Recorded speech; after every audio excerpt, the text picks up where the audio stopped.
Okay, gandang araw po. So, let's solve another sample problem. So, we have here, compute the deflection of the beam at the midspan, use double integration method. So, we have given here a simply supported beam carrying a 2 concentrated load, 100 pounds, 2 feet from the roller support, and 80 pounds, 3 feet from the hinge support. So, for us to solve the requirement of the problem, first one is to solve first for the reactions at the support. So, we have here roller support. Meron tayong isang reaction dyan, perpendicular to the given surface. Let this be reaction at A. Hinge support, dalawa. Pero yung horizontal force, if we will consider summation of forces along horizontal axis, wala na mismong iba pang force na magka-counteract sa horizontal component ng reaction at point B. So that will be equivalent to 0. So huwag nyo na i-consider yon. So let this be reaction at point B. Meron lang tayong vertical component nun. So solve first for reaction at point A. So taking summation of moment at point B equivalent to 0. Taking clockwise direction is positive. Moment natin si RA papunta kay point B. Clockwise motion. So that is positive. So RA multiplied by perpendicular distance, a total of 9 feet. 100 pounds. Moment natin kay point B, the direction will be counterclockwise. So negative moment. Minus 100 multiplied by a perpendicular distance of 7 feet. Minus 80 pounds, counterclockwise din yun. Multiplied by perpendicular distance, which is 3 feet. And that will be equivalent to 0. So, computing for reaction at support A, we will get 940 over 9 pounds.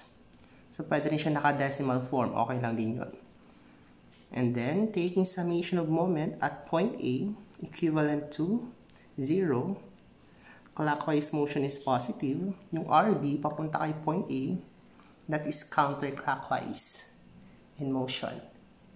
So that is negative moment multiplied by a perpendicular distance of 9. Yung 100 papunta kay point A, clockwise motion siya. So that is positive. 100 multiplied by perpendicular distance of 2 feet. And then 80 pounds, counterclockwise motion also. So positive 80 multiplied by a perpendicular distance of 6 equivalent to 0. So, get the value of RB. Calculator lang po yan. We will get a value of 680 over 9 pounds. Okay, check natin mismo yung ating reactions kung tama. So, para ma-check po natin, we will take summation of forces along vertical axis. So, take natin summation of forces along y equivalent to 0. Going upward will be positive. So, yung mga upward natin, RA tsaka RB. So, 940 over 9 plus 680 over 9 minus 100 minus 80 dahil going downward sila, equivalent to 0. So, pag hindi nag-equal sa 0 yan, ibig sabihin, may mali sa ating computations for the reactions. So, i-resolve nyo po yun. So, for this, ka-calculator natin, that will be equal to 0. So, tama po yung ating mga nakuhang reactions. Okay. So, tapos na tayo sa reactions. After na makuha natin yung reactions, ma-check natin na tama, analyze natin mismo yung ating tanong. Kukunin natin deflection using double integration method. So, from the term itself, double integration, dalawang beses po tayo mag-integrate. Anong i-integrate natin? Yung moment equation. Dahil, using double integration method, moment equation, or M, is equivalent to E I, or the modulus of rigidity, that is the product of modulus of, or the flexural rigidity. Flexural rigidity is the product of modulus of elasticity and moment of inertia multiplied by y double prime. Mapapansin dyan, naka-double prime po, yung ating deflection is y only. So, para makompute natin yung y, kailangan natin i-double integrate. So, pag in-integrate natin yan, magiging y prime, yung ating y double prime. Yung y prime, that will be the slope of our beam. So, slope formula yung ating makukuha dun. And then, pag in-integrate mo yung y prime, magiging y, and that will be the deflection equation. So, moment equation, integrate, deflection equation, integrate, deflection equation, or, sorry, y double prime, moment equation yun, integrate natin, slope equation yun. Pag in-integrate natin si slope equation, magiging deflection equation. Okay, so, anong ating integrate? Kailangan natin kunin mismo yung ating moment equation. Saan natin kukunin yung moment equation natin? So, hahatiin lang natin mismo yung ating span AB. Saan natin mismo ihahatiin? Dito sa part na to. And then, we will consider the left side section. Bakit yung left side section? Para makonsider natin yung mga mas madaming forces. Dahil kapag nandito, reaction at point B lang yung ating makakonsider. At hindi reliable yung ating makukuhang sagot doon. So, kapag sinection natin yun, drawing lang natin. This is reaction at A, 940 over 9. This is 100 pounds. 2 feet. This is 80 pounds. This is 4 feet. Then, selection na natin. And, yung distance na sectioning natin from this support will be equivalent to x. Hindi natin alam kung saan natin siya hatiin. And then, yung isa naman, eto lang siya. Reaction at point B.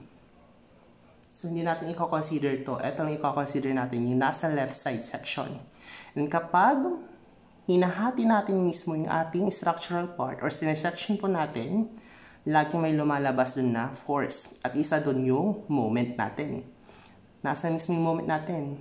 That is counterclockwise using the left side section. That is the positive direction for the moment for this section or for this part of the section.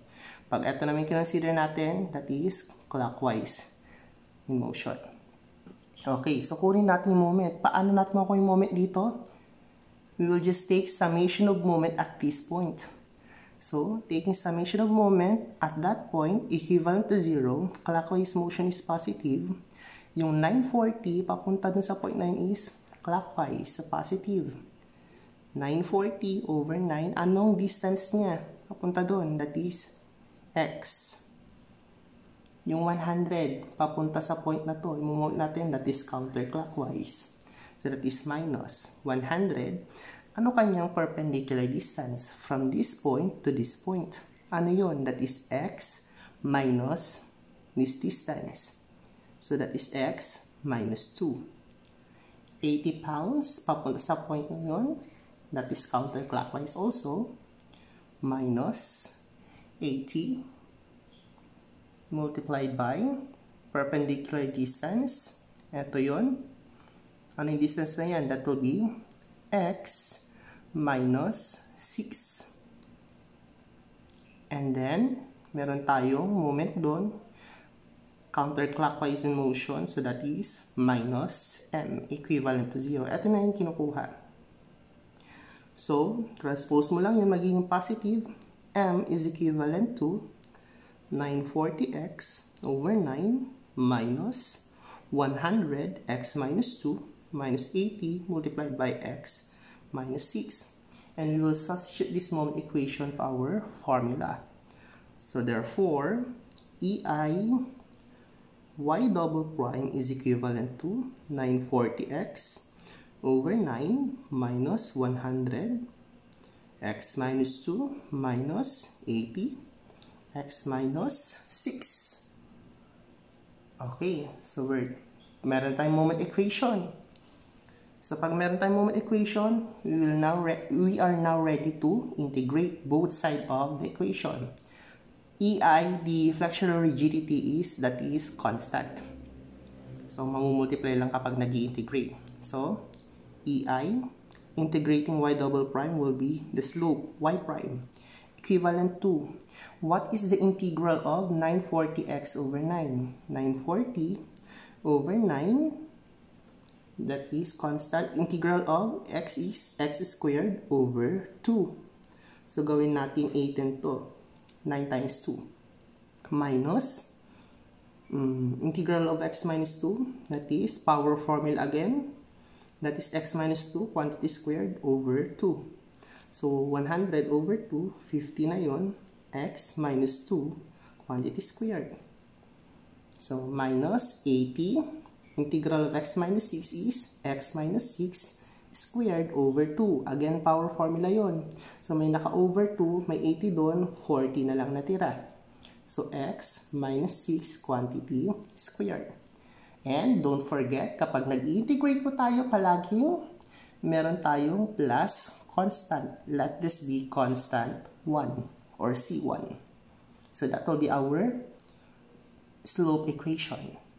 Okay. So, integrate natin ulit both side of the equation dahil double integration tayo.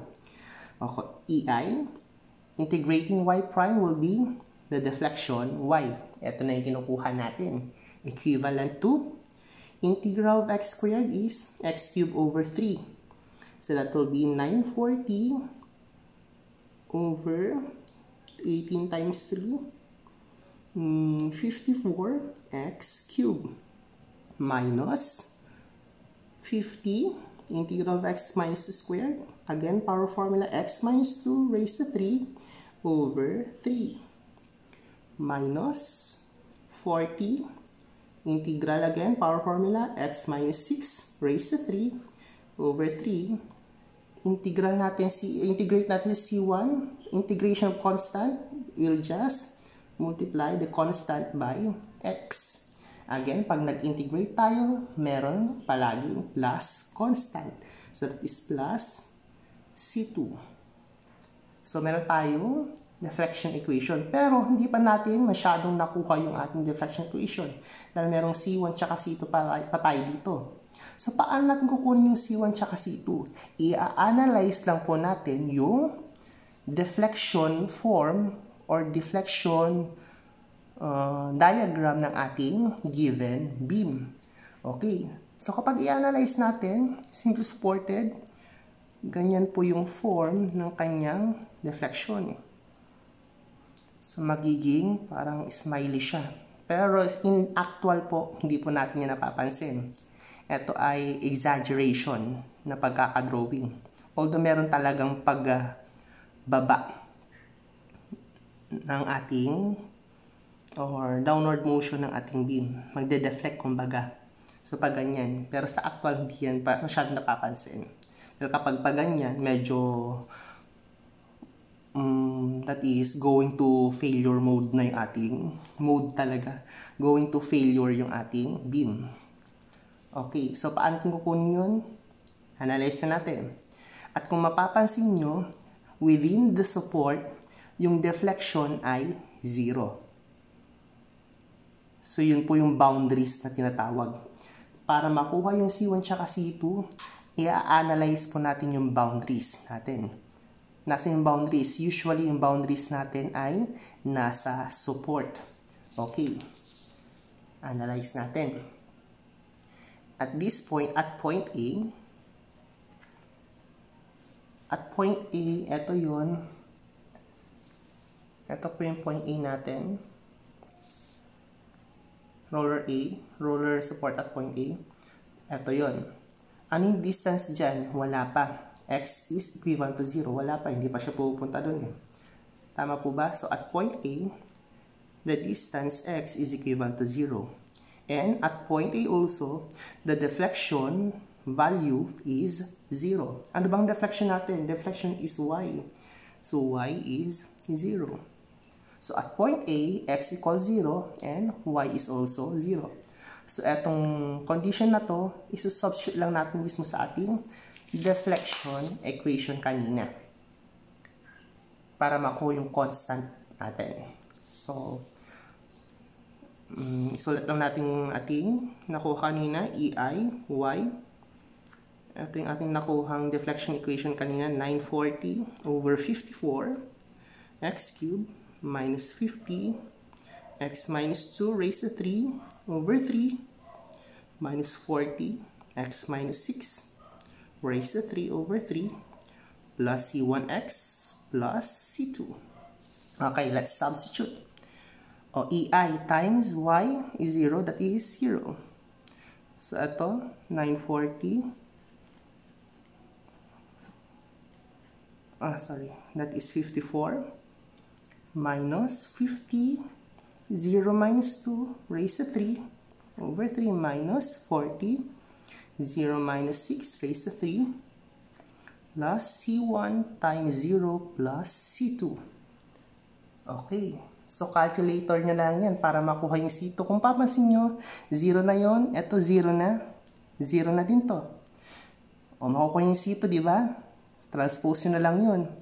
Pero, may makukuha kayo dyan. But, using singularity function method, dapat daw po yung nasa loob ng bracket natin or yung nasa loob ng parenthesis natin ay hindi siya mag-yield into a negative value. Kapag nag-yield daw po into a negative value, we will consider that as a 0. So, palagi dapat yung nasa loob daw, yung result daw na nasa loob ng ating parenthesis ay positive. Pag negative, magiging 0.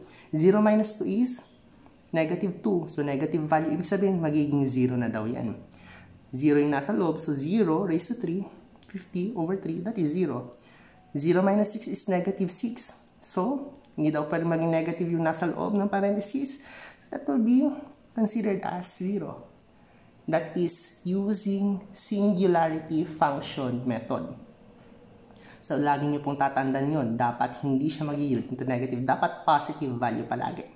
So, computing for C2, that will be equivalent to 0.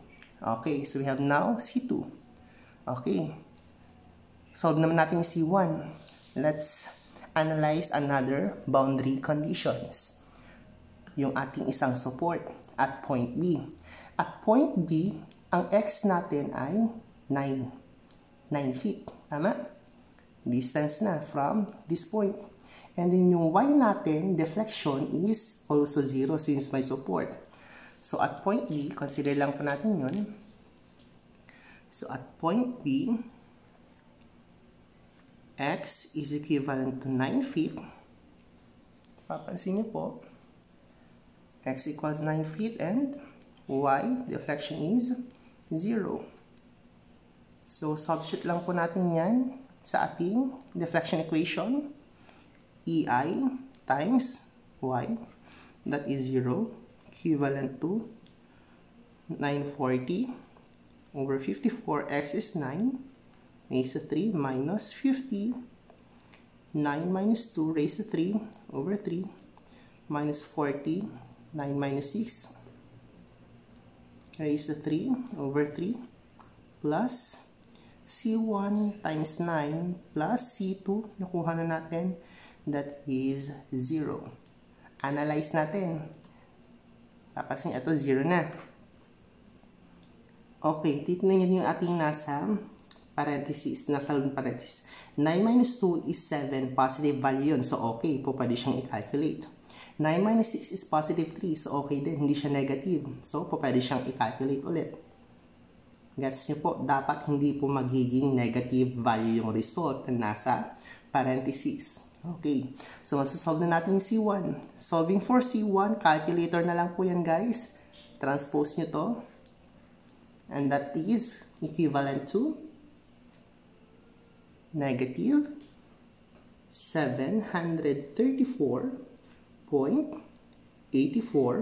pounds feet square. So we already have the values of C1 and C2. So para makuha natin fully yung ating deflection equation, isusubstitute lang natin yung C1 tsaka C2 sa ating nakuhang deflection equation kanina. Therefore, equivalent kay 940 over 54, x cubed minus 50, x minus 2 raised to 3 over 3, minus 40, x minus 6 raised to 3 over 3, plus C1x. C1 is negative, so magiging minus 734.84x plus C2. C2 is 0. So, hindi natin siya i-consider. And that will be our deflection equation. Pag meron ka ng deflection equation, pwede ka nang mag-solve ng deflection kahit na sa anong parte ng ating beam. Kung gusto mo yung deflection dyan, okay na. Basta alam mo lang yung distance niya. Dyan, tsaka dyan, okay lang. Since meron na tayong deflection equation. Ano bang pinapakuha ng problem? The deflection of the beam at the midspan. Ano ba yung midspan? Sa pinakagitna. Ano ba yung pinakagitna? Kalahati mismo ng span ng beam. The span is 9 feet. Therefore, pinapakuha na midspan ay kalahati, 4.5. So, isubstitute lang natin at x equivalent to 4.5 feet. Substituting EI, y is equivalent to 940 over 54 times x, 4.5 raised to 3 minus 50, 4.5 minus 2 raised to 3 over 3 minus 40, 4.5 minus 6 raised to 3 over 3 minus 734.84 times 4.5. Let's analyze ulit. Again, using singularity function, dapat yung nasa loob ng parentheses ay hindi siya mag-yield into a negative value. Papasin ito, 4.5 minus 2, positive value. 4.5 minus 6, negative value yun. Pag negative value yun, we will consider that as 0. So, cancelled na lang yun. Ito lang yung ating i-analyze. Nagigets po? Therefore, getting the value of EI, y, equivalent yan kay negative 1,980.83 pounds feet cube. Or,